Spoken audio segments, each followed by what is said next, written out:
South ఇండియాలోని అతి తక్కువ ధరలకి రత్నాలనందించే ఏకైక సంస్థ 6JVR.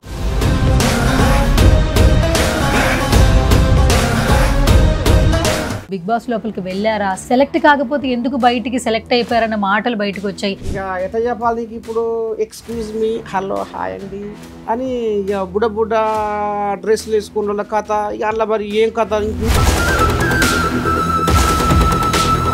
అంటే చాలా మట్టుకి షోస్లో నాగార్జున గారు ఇంగ్లీష్లో మాట్లాడినా కూడా తెలుగులో మాట్లాడాలని చెప్తారు. మీరు చూస్తేనేమో అసలు నా తెలుగే ప్రాబ్లం అయింది అంటున్నారు. పరాయి భాష కిరాయి లాంటిది, తెలుగు భాష తేనె లాంటిది, అమ్మ భాష ఉమ్మ నీరు లాంటిది, మాతృభాష మంచు కొండ లాంటిది.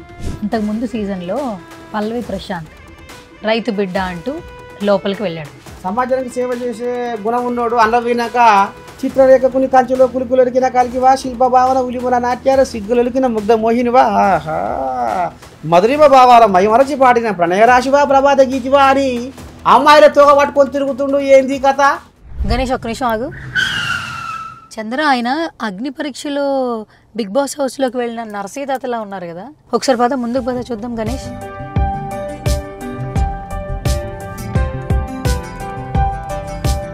ఒక్క నిమిషం ఆపు.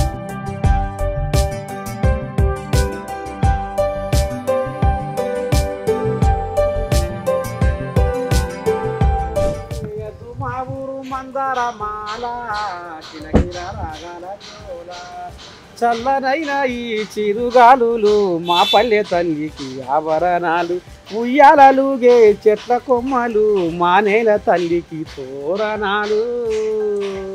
ఊరిక సబ్బుగాడ ఇంటికాడ ఉండక ఊళ్ళో ఉండక వచ్చి పట్నంలో పడితే. నరసీతాత ఏంటి ఇక్కడ ఉన్నారేంటి, రోడ్డు మీద పాటలు పాడుతున్నారేంటి? మీరు బిగ్ బాస్ హౌస్లో ఉన్నారు, అగ్ని పరీక్ష సెలెక్ట్ అయిపోయారని ఎక్కడ చూసినా ఫొటోస్ వస్తున్నాయి, మీరు ఇక్కడ ఉన్నారేంటి? మా నీ చెవులో పడ్డదా ఈ ముచ్చట? వామ్మో ఏముంది బీజా, ఏం చెప్పాలి? పొద్దుగాల పచ్చి పులుసుల పోసు పెట్టలేదు, పొద్దుకి బువ్వల నీసు పెట్టలేదు, ఆయన పంచాదే ఉంది. ఏం పంచాది? ఈ పంచాది పాట కాదు అందరూ బిగ్ బాస్కి వెళ్తున్నారు అని చెప్పని అన్నారు, చాలా మంది కామన్ మెన్స్ తీసుకున్నారు అంటున్నారు. మీరు ఉన్నారు అనుకున్నారు, బయట ఉన్నారేంటి, ఇక్కడ ఉన్నారేంటి, రోడ్డు మీద ఉన్నారేంటి? ఓ అమ్మా ఇప్పుడు నీకు ఆ కథ చెప్పాలనా? అవును. ఇక మరి ఈ రోడ్డు మీద పట్టుకొని అడిగితే నేను ఏం చెప్పా? మనవరాలా ఆ సుమన్ టీవీ ఇక్కడే ఉంది, వెళ్దామా? యాడా? ఇక్కడే పక్కనే. ఇవా మనవరాలు పిలిచింది, జర్ర సైజు ఉండు మళ్ళీ వస్తా. Yes guys, Bigg Boss start అయిన దగ్గర నుంచి కామన్ మెన్స్ ని తీసుకుంటున్నారు. ఈసారి షో నార్మల్ గా ఉండదు, సీజన్ 9 ఒక రేంజ్ లో ఉంటుందని అయితే మాత్రం మనకు అందరికీ అర్థమవుతుంది. సో ఆల్మోస్ట్ నరసయ్య తాత గురించి ఇంట్రడక్షన్ అవసరం లేదు, ఆయన సెలెక్ట్ అయిపోయారు అని చెప్పి చాలా వీడియోస్ ఫొటోస్ కూడా బయటకు వచ్చాయి. బట్ ఇక్కడ ఎందుకు ఇక్కడ ఉన్నారు బయట అని తెలియట్లేదు. బట్ ఒక చిన్న చిట్ చాట్ అయితే చేద్దాము సుమన్ టీవీలో. సో బాబాయ్ రెడీయా? పద వెళ్ళిపోదాం అయితే.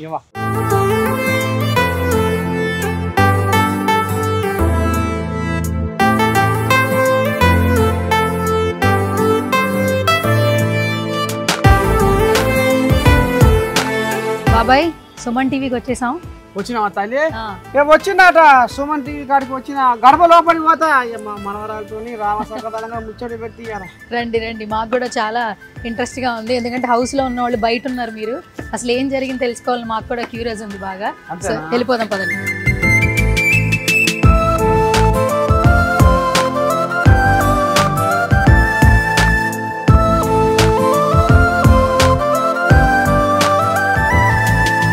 నరసయ్య తాత ఆయన వేషధారణతో అందరిని అట్రాక్ట్ అయితే చేస్తున్నారు. అలాంటి బిగ్ బాస్ హౌస్ లో ఉండాల్సిన వ్యక్తి బయట ఎందుకు ఉన్నారు నాకైతే అర్థం కాలేదు. సో రైట్ నౌ అయితే నాతో పాటు నరసయ్య తాత ఉన్నారు. అసలు బిగ్ బాస్ లోపలికి వెళ్ళారా, సెలెక్ట్ అయ్యారా, సెలెక్ట్ కాకపోతే ఎందుకు బయటికి సెలెక్ట్ అయిపోయారన్న మాటలు బయటకు వచ్చాయి. సో ఆ జర్నీ అంతా, ఆ విశేషాలంతా నరసయ్య తాతతో అడిగి తెలుసుకుందాం. నమస్తే నరసయ్య తాత. అమ్మా శనార్థి, ఎలా ఉన్నారు? ఏదో తల్లి గిట్లా ఉన్నా బతకలేక సావలేక. కాదు, అసలు ముందు మీ గురించి నాకు చాలా విషయాలు తెలుసుకోవాలనుంది. హౌస్ లో ఉండాల్సిన వ్యక్తి ఎందుకు బయట ఉన్నారు? అసలు మీరు అసలు ప్రాసెస్ లో సెలెక్ట్ అయ్యారా, అసలు మిమ్మల్ని సెలెక్ట్ చేశారా, మీరు ఎందుకు బయట ఉన్నారు? చెప్పనా? ప్రకృతిలో నివసించే ప్రాణులెన్నో ఉన్న పొట్ట కొరకే తిప్పలాబడెనురా, నీ కంచములో కనబడే రైతుకే పనిబడితే లంచమే నీ నోట వినబడెనురా, పూటనో చూకోని పేదల పస్తులు, అక్రమంగా అంతులేని నీ ఆస్తులు పోజినప్పుడు ఏవి నీ వెంట రావురా, నీతోటి వచ్చేవి నీతి నిజాయితీరా. ఉందా నీతి నిజాయితీకి తాగుందా ఈ సమాజంలో? అది మీరు చెప్పాలి. ఉన్నదా? ఇక సామాన్యులకు అవకాశం అన్నారు. నేను 18 ఏళ్ళు గొర్రెగాసి ప్రకృతి పాఠాలు నేర్చుకొని కష్టాలు, కన్నీళ్ళు, అవమానాలు, ఎగతాళులు ఎన్నిటికీ ఓర్చుకొని కరువు కాలం వెళ్ళబోసి ఇవాళ పాటతోటి మాటతోటి తెలంగాణ సమాజాన్ని చైతన్యపరచుకుంటా సమాజంలో మార్పు రావాలని కంకణం కట్టుకొని ముందుకు పోతున్నా.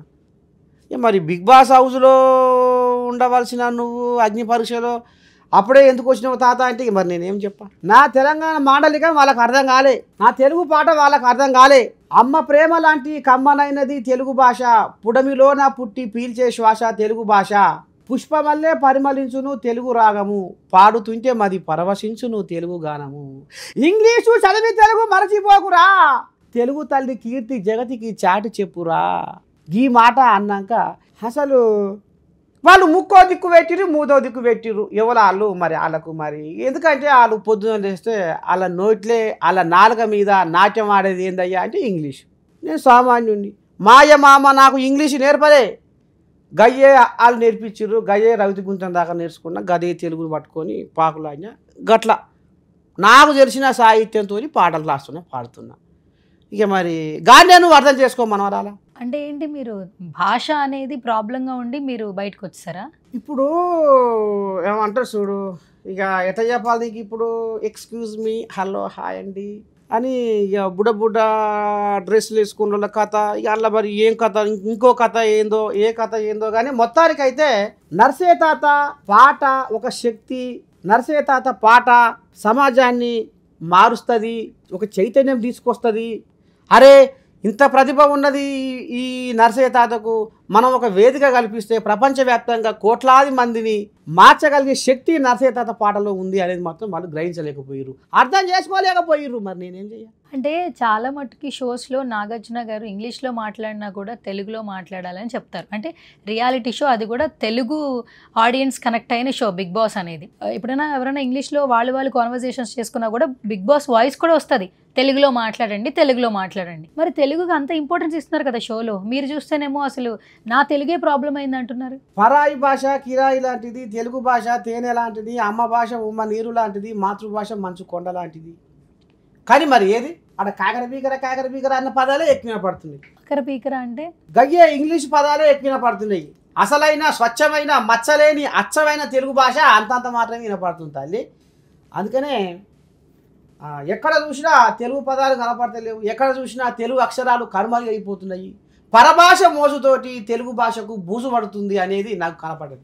అంటే నేను ఒక మట్టిలో పుట్టి మట్టితోని పోరాడి ఒక సామాన్య కుటుంబం, గొర్రెల కాపరి కుటుంబం నుంచి వచ్చిన నాకు తెలుగు తప్ప ఇంగ్లీషు రాకపోయా. వాళ్ళు ఎట్లా అర్థం చేసుకున్నారు?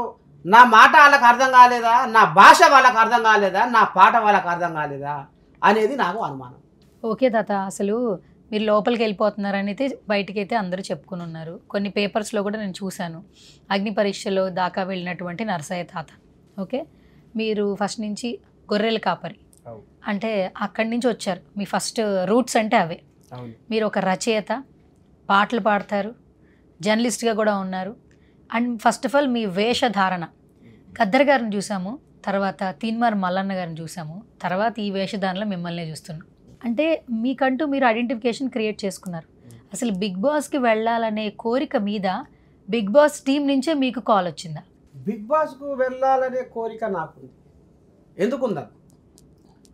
నాదొక పాట, ఒక రైతు పాట, పగలు లేక రాత్రి ఉంటదా, రైతన్న లేని భూతల్లి ఉంటదా,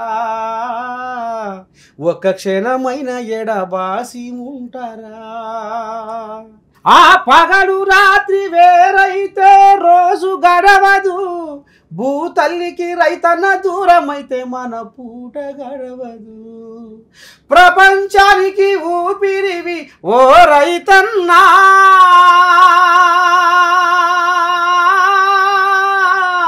ఆ ఊపిరే బతుకెట్లన్నా సృష్టికి మెతుకెట్లన్నా. ఈ పాట 9 నిమిషాల పాట తల్లి. నువ్వు యూట్యూబ్లో కొట్టుకున్నా ఇప్పుడు నీకు అది కనపడుతుంది. ఇంట్లో ఒక పదం ఏం రాసినా అంటే ఒక్కసారే నువ్వు చచ్చి మమ్ము రోజు చంపబోకు రైతన్నా. అంటే నిన్ను నమ్ముకున్న వాళ్ళు భార్య ఉన్నది, పిల్లలు ఉన్నారు, ఇంతమందిని కుటుంబాన్ని వదిలిపెట్టి నువ్వు ఎట్లా అర్ధాంతరంగా ఆగమైపోతావు రైతన్న అనేది ఒక పాట. ఈ పాటలో ఈ పదము గుంటూరు జిల్లా వేమూరు మండలం చెంచయ్య అనే మనిషి ఈ పాట విని ఆత్మహత్య చేసుకుంటాడు, బతికిపోయాడు. నా కాడికి వచ్చిండు, నీ పాట ద్వారా నేను బతికిన నర్సయ్య అని నాకు ఫోన్ చేసి నన్ను కలిసి ఆ పాటను రికార్డింగ్ చేయించిన ఎవరైతే దానికి ఖర్చు పెట్టి రికార్డింగ్ చేయించిండో ఆయనని కలిసి సన్మానం చేసి ఇంటికి పోయి ఇప్పటికీ ఆయన వాళ్ళ మనవరాలు పెళ్ళి మనవని పెళ్ళి చేసుకున్నాడు. అంటే నేను బిగ్ బాస్కు ఎందుకు పోవాలనుకుంటున్నా అంటే నా పాటలో ఏదో శక్తి ఉన్నది. ఈ శక్తి 10 మందికి ఇంకా దబ్బున పాకాలే, ప్రపంచానికి ఇది ఎగబాకాలే, ప్రచారం కావాలి, ఇంకా ఎంతోమంది ఆత్మహత్య చేసుకోకుండా ఆగాలి, మనోధైర్యాన్ని కల్పించాలి నా పాట. మరి ఇదంతా నాకు పెద్ద వేదిక అయితే బాగుంటుంది అనేది ఆలోచన చేసిన. అరే బిగ్ బాస్ అయితే ఎంతోమంది చూస్తారు, ప్రపంచవ్యాప్తంగా ఇది చూస్తారే, దీని ద్వారా నా పాట ఇంకా కోట్లాది మంది జనాల్లోకి వెళ్ళిపోతుంది, ఒక మార్పు తీసుకొస్తుంది, ఒక చైతన్యం తీసుకొస్తుంది, ఒక మనోధైర్యాన్ని కలిగిస్తుంది అని. నీకు కాకపోతే ఇప్పుడు ఆ చెంచయ్య అనే మనిషి మాట్లాడి నా ప్రాణాన్ని కాపాడిండు నర్సయ్య తాత పాటతోటి అనేది ఇగో నీకు ప్రూఫ్తో సహా ఉన్నది తల్లి.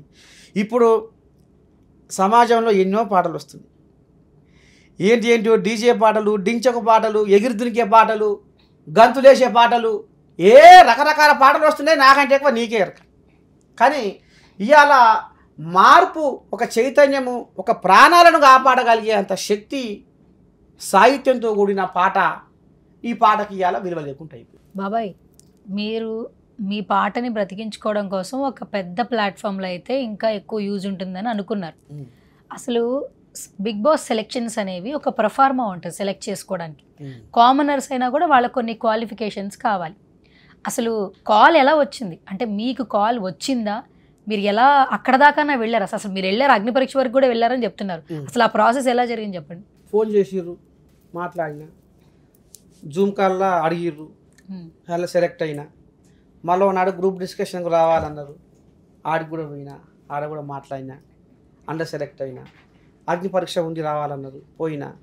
ఈ అగ్ని పరీక్షలో బిందు మాధవి, నవదీపు, అభిజిత్ వచ్చిర్రు, జడ్జిలుగా ఉన్నారు, అడిగిర్రు. వాళ్ళు అడిగిన దానికల్లా మాట్లాడినా. అసలు బిగ్ బాస్కు ఎందుకు రావాలనుకుంటున్నాం అన్నారు.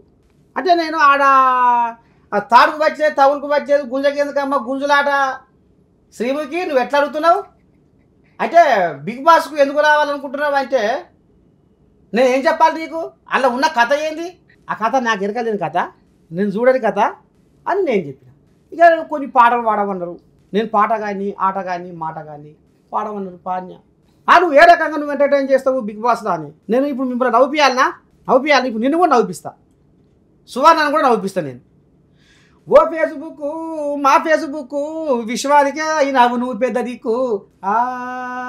సంచార జీవిగా దేశాలు తిరిగేవు, ప్రచారకర్తగా ప్రపంచం చూపేవు. జగమంతా మా జేబులో పెట్టి అరచేతిలో కలియుగం అంతా కళ్ళ చూపిస్తావు ఫేస్బుక్. ఇక కనుకనేమి ప్రధానమంత్రి అయినా, ముఖ్యమంత్రి అయినా, కొలువు చేస్తోడైనా, కూలి చేస్తోడైనా, ఆఖరికి మా సువర్ణ అయినా ఏం చేస్తున్నారు ఇప్పుడు? ఓ అమ్మా, ఎవడు కనిపెట్టిండో ఈ ఫేస్బుక్ వారి కడుపు చల్లకుండా, పొద్దు లేదు మాపు లేదు, ఏ పని మీద సోయి లేదు, ఇదే పని పెట్టిర్రు. అంతేందుకు అమ్మో సువర్ణ అంటే మళ్ళీ నువ్వు నా మీద కోపడవు, నా ముసల్దాన్ని తీసుకో, నేను పొద్దుగా లేచి బయకాడికి పోవాలన్నా పోవాలన్నా పొద్దుగా లేచి శాశ్వత పెట్టే పొయ్యి అంట పెట్టా అంటే పొయ్యి మీద సర్వ పెట్టే పోనొస్తే మురువ పెట్టే ఇంతకు బయటకు తిరుగుతూ అయ్యో బువ్వంతా మాడవచ్చే దువ్విందే దువ్వవచ్చే ముసి ముసి నవ్వవచ్చే శిల్పిగా సెల్ఫీలు పెడుతుంటే చుట్టాలు పెరగవచ్చే. ఏగో గిసోటి కథ నడుస్తుంది. ఇక మరి ఈ పాట విన్నాక, గిసోని పాటలు విన్నాక నవ్వరా? వచ్చింది. మురిపోయావు రాదా? వచ్చింది. ఇక మరి ఇంకేం కావాలి? ఏడుపు రావాలనా? అంటే ఏడవాలనా? ఏంటి ఏడిపిస్తావా ఇప్పుడు? అదే నవ్విస్తావా ఏడిపిస్తావా? ఇప్పుడు నీకు నవ్వు వచ్చిందా? నవ్వు వచ్చింది.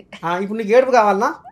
వద్దు, బట్ చూద్దాం, ట్రై చేద్దాం. మీరు ఏడిపిస్తారేమో చూద్దాం. అయితే ఇప్పుడు నేను ఏడుస్తానా మీరు చేసేదాని తర్వాత? చూద్దాం. కోనలోన కాడెట్ల దున్నుకుంటూ కన్నడతో కొండల పిండి చేసి పగలనగా రాత్రనగా ఎండనగా వాననగా ఒళ్ళు వంచి చెమటగా తినగాని కడుపు నిండా బతికే అయిపోతుందిరా ఈ ఆనదేవుడు. ఏమంటారు చూడు, ఈ ఆనదేవుడు నిన్న మొన్నటి దాకా అరల పడుకుండు, ఇప్పుడు ఎక్కడిదక్కడ ఎగవాకి ప్రపంచం అంతా పగ్గం పాడు చేస్తుండు. అన్నదాతలు అయితే నిన్న మొన్న పంట పొలాలు ఎండిపోయి ఆగమయ్యారు, ఆగం పచ్చులయ్యారు, దిక్కులేని పచ్చులయ్యారు. ఇప్పుడు పాపం ఆ పంట పొలాలు ఈ వరదలకు ఈ వాగులకు పొంగి ఎక్కడికక్కడ పాతాళ లోకంలో గంగలు కలిసిపోతున్నాయి. తల్లి వద్దు తాత, ఏడ్చాను అంతేనా, చాలు. కనపడలేను, లోపల ఏడ్చాను. పైకి ఏడిస్తే బాగోదు కదా, మేకప్ పోతుంది. చూసిన. అయితే మీరు నవ్వించగలరు, ఏడిపించగలరు, మీరు మీ వరకు ఎలా ఎంటర్టైన్ చేయగలరు. అసలు ఇక్కడ ఏం జరిగింది? 3 జడ్జిలు పెట్టారు. బిందు మాధవి ఉన్నారు, నవదీప్ ఉన్నారు, అలాగే అభిజిత్ ఉన్నారు. అసలు అక్కడ ఎలా జరుగుతుంది ప్రాసెస్? ఎలా మీరు బయటకు వచ్చేసారు? ఆ ప్రాసెస్ ఏం జరిగింది? అసలు ఎన్ని రోజులు ఉన్నారు లోపల మీరు? అయితే టాస్కులు కూడా ఉంటాయి కదా తాత అని శ్రీముఖి. అరే నేను ఎండకి ఎండినోని ఆనకు నాని టాస్కులు నాకు లెక్కనమ్మా, టాస్కులు కూడా నేను ఆడతా అని అంటే అగో ఆడ ఆ ఇనుప బొంగులు ఉన్నాయి, వాటి పట్టుకొని ఏలాడా అన్నది. ఏలాజ్ఞ ఎగిరినా అందుకున్నా ఏలాజ్ఞ. టాస్కులు కూడా నేను ఆడగలుగుతా, నేను ఎదుర్కోగలుగుతా, నేను నిలబడగలుగుతా అన్న. అదొకటి అయింది. ఈ ఏదైతే ఇప్పుడు ఎంటర్టైన్ అన్నది కదా, ఎంటర్టైన్ అంటే నేను గదే చెప్పిన. ఎంటర్టైన్ అంటే నేను నవ్విపిస్తా, ఏడిపిస్తా, ఏమైనా చేయగలుగుతా, ఆ దమ్ము నాలో ఉంది అన్న. ఇక మరి వాళ్ళు ఏమనుకుర్రో ఏం కథో కానీ నీ మాటలకు తెలంగాణ మాండలిక, నీ మాటలకు నీ పాటలకు శనార్థి మంచిగానే ఉంది. నీ యాస బాగుంది, నువ్వు మాట్లాడే విధానం బాగుంది, నువ్వు పాటలు పాడే విధానం బాగుంది, కానీ ఈ బిగ్ బాస్ షోకు నువ్వు పనికిరావేమో అని అన్నారు. అంటే ఇక నాకు అనిపించింది, ఇక మరి బిగ్ బాస్ షోకు పనికిరావేమో అంటే మరి సామాన్యుని కామనర్సుని సామాన్యుని తీసుకుంటామన్నారు. మరి నేను అన్ని తీరులా ఉన్నోని, నేను కష్ట నష్టాలను కన్నీళ్ళని దిగమింగుకుంటా కరువు కాలం చూసుకుంటూ వచ్చినోని, ప్రకృతి పాఠాలు నేర్చుకున్నోని, ఇవాళ ఇంత దూరం వచ్చినాక వీళ్ళు సామాన్యునికి అవకాశం ఇస్తామని అన్నోళ్ళు మరి ఏడు సామాన్యునికి అవకాశం కనపడుతుంది ఇక్కడ అనేది నా అంతరాత్మకు అనిపించింది.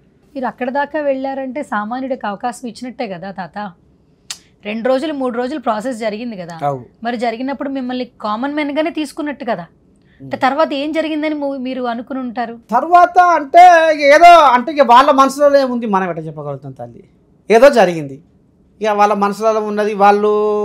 వాళ్ళకు ఇంకే ఏం కావాలనుకుంటుర్రో, ఇంకా ఎట్లా చేద్దాం అనుకుంటుర్రో లోపడి ఎవరో నేను ఎట్లా చెప్పగలుగుతా ఏం జరిగింది అనేది. ఇక అది అన్యం పుణ్యం భగవంతుడికి కెరక.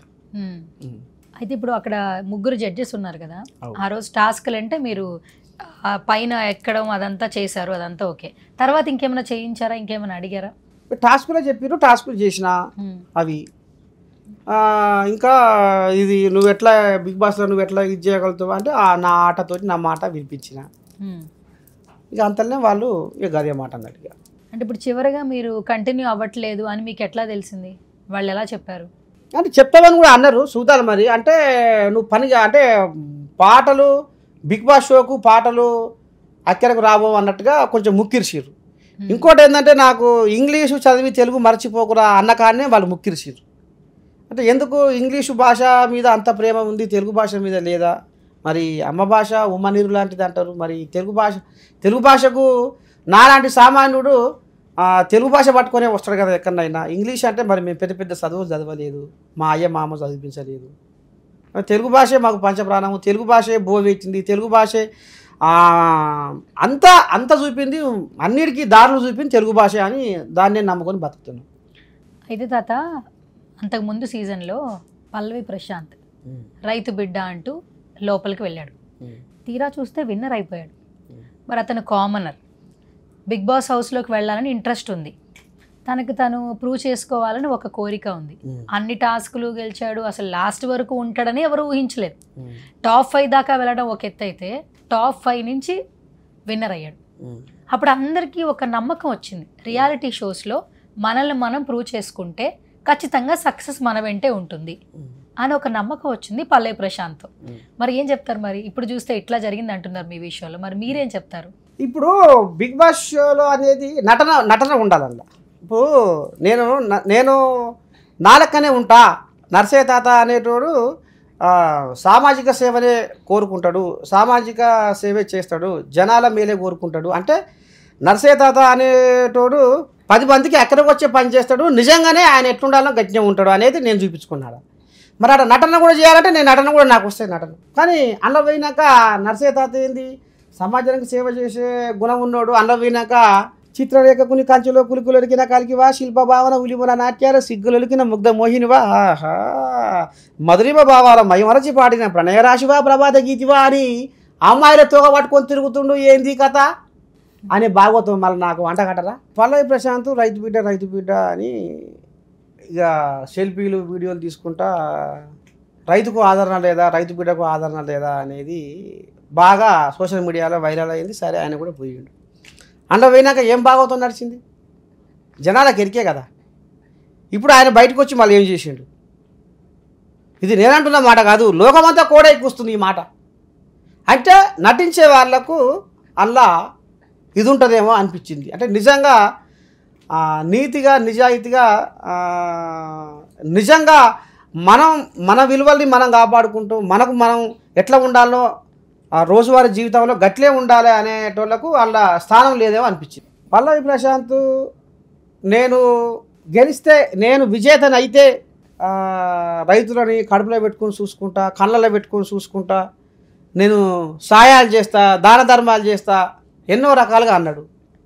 ఇప్పుడు పల్లవి ప్రశాంత్ రైతులకు ఏం చేస్తుండు, ఏం చేసిండు? అంత ఎరికి, లోకానికి అంత ఎరికి. సరే, ఇప్పుడు చాలామంది సెలబ్రిటీలను తీసుకుంటున్నారు, కామన్ మెన్స్ని తీసుకుంటున్నారు అంటున్నారు. ఇప్పుడు అసలు ఎవరెవరిని తీసుకుంటున్నారు, ఏ ప్రాసెస్లో తీసుకుంటున్నారు, మీకు ఒక అవగాహన వచ్చిందా? బిగ్ బాస్ లోపలికి వెళ్ళాలంటే ఏం క్వాలిఫికేషన్ కావాలో ఒక అవగాహన వచ్చిందా మీకు? అమ్మా నువ్వు గట్టి తల్లివే సువర్ణ తల్లి, నువ్వేదో తాత కాడించలేదో గుంజుదాం అని ఉన్నది నీ మనసులో. కానీ ఇప్పుడు నేను ఎట్ట చెప్తా, ఇప్పుడు అది జగమెరిగిన సత్యం అనేది, అది ఏందనేది ఎట్లా అనేది ఇక అది నేనెట్లా చెప్తా అది. సరే, మరి బిగ్ బాస్ హౌస్ లోపలికి వెళ్తే బాండ్లు రాస్తారు సెలెక్ట్ అయిపోతే అని అంటుంటారు, అదేంటి మరి? అదేమైనా చెప్పారా మీకు? బాండ్ సెక్షన్ కానీ రైటింగ్స్ కానీ ఏమైనా చెప్పారా? బాండ్స్ అంటే అగ్ని పరీక్షకు బాండు రాపించుకుని సంతకాలు చేయించుకున్నారు అగ్ని పరీక్షకు. ఇక మళ్ళా బిగ్ బాస్ హౌస్ లో పోయేటప్పుడు ఏంటా బాండ్ ఏంటి, ఏం రాపించుకున్నారు అందులో, ఏం సంతకం అది అంటున్నా? అగ్ని పరీక్ష వెళ్లే ముందు బాండ్ రాయించుకున్నారన్నావు కదా, అదేంటి అంటున్నా? అది అంటే మీరు ఇట్లా అగ్ని పరీక్షకు మీరు ఇట్లా సెలెక్ట్ అయ్యారు, సెలెక్ట్ అయినట్టుగా ఆ ప్రాసెస్లో వాళ్ళు సైన్ తీసుకున్నారు. సరే, ఈ 3 రోజులు ఉన్నానంటున్నావు, మరి ఊరికే అయితే చేయించుకోరు కదా, రెమ్యునరేషన్స్ ఇస్తారు. రెమ్యునరేషన్స్ ఏమైనా మాట్లాడారా? ఏమి ఇయ్యలే తల్లి, రూపాయి ఇయ్యలే. వెహికల్ ఛార్జ్ కూడా ఏమి ఇయ్యలే. ఇయ్యనమాట మనం పెట్టంటాం, ఇయ్యలే. ఇది యథార్థం. వాళ్ళు ఒక రూపాయి ఇయ్యలే. అలా ఉన్నందుకు కూడా పైసలు వాళ్ళు ఏమి ఇయ్యలే. మరి 3 రోజులు ఎక్కడున్నారు మీరు? అంటే నేను అప్ అండ్ డౌన్ చేసాను. పిలిచినప్పుడు వెళ్ళడం, మళ్ళీ తర్వాత ఇంటికి వెళ్ళిపోయారా? అంతే. ఓకే. ఈ బిగ్ బాస్ దూరంగా ఉన్న వాళ్ళకు వాళ్ళు ఎన్నో పక్కన హోటళ్ళలో ఎన్నో రూములు ఇచ్చిరట. పక్కన దగ్గర ఉన్న వాళ్ళకైతే వచ్చిపోయి. చాలా మంది కామనర్స్ ఉన్నారు ఈసారి, వాళ్ళకి అసలు ఎలిమినేషనే లేదు అని బయట మాటలు వింటూ ఉన్నారు. అంటే కామనర్స్కి మాత్రం కొంత టైం వరకు ఎలిమినేషన్ లేదట, ఈ కంటిన్యూ హౌస్లో ఉండొచ్చు, వాళ్ళు ప్రూవ్ చేసుకోవచ్చు. ఇప్పుడు మీరు వెళ్ళారు, ఇంకా ఎవరెవరు ఉన్నారు కామనర్స్? మీకు ఏమన్నా ఐడెంటిఫై చేసే ఫేసెస్ ఉన్నారా? ఎవరన్నా గుర్తుపట్టారా మీరు? కామనర్స్ అంటే ప్రసన్న అని ఉండడు పిల్లగాడు, ఆయనకు ఒకటే కాలు ప్రోమోలో చూసాను. ప్రసన్న. శ్వేతా శెట్టి అనే ఒక అమ్మాయి, ఆమె యూకేకి వెళ్ళి వచ్చిందట. ఆమె ఉన్నది. ఇంకపోతే కల్కి అనే ఒక అమ్మాయి, ఈమె మన అనూష రత్నం అనే ఆ పిల్ల, వరంగల్. వాళ్ళ నాన్న లేడంట పాపం, 2 అక్కజెల్లెళ్ళు. ఈమెనే జీవనోపాధి. ఇంకా ఓ పిల్లగాడు పవన్ అని ఓ పిల్లగాడు ఉన్నాడు. సరే, బిగ్ బాస్ మొత్తానికి అయిపోయింది కాబట్టి బయటికి అయితే వచ్చేసారు. మరొక మంచి ఆపర్చునిటీ రావాలని మేము సుమన్ టీవీ నుంచి మనస్ఫూర్తిగా కోరుకుంటున్నాం. మీ చేతిలో విద్య ఉంది, మీకు సాహిత్యం అంటే ఇష్టం. సో తెలంగాణ యాస కావచ్చు, భాష కావచ్చు, పాటలంటే ప్రాణం కాబట్టి మీ పాటలతో చనిపోదాం అనుకున్న వాళ్ళు కూడా బ్రతికించేశారంట. సో అలాంటి రికార్డ్స్ ఉన్నాయి.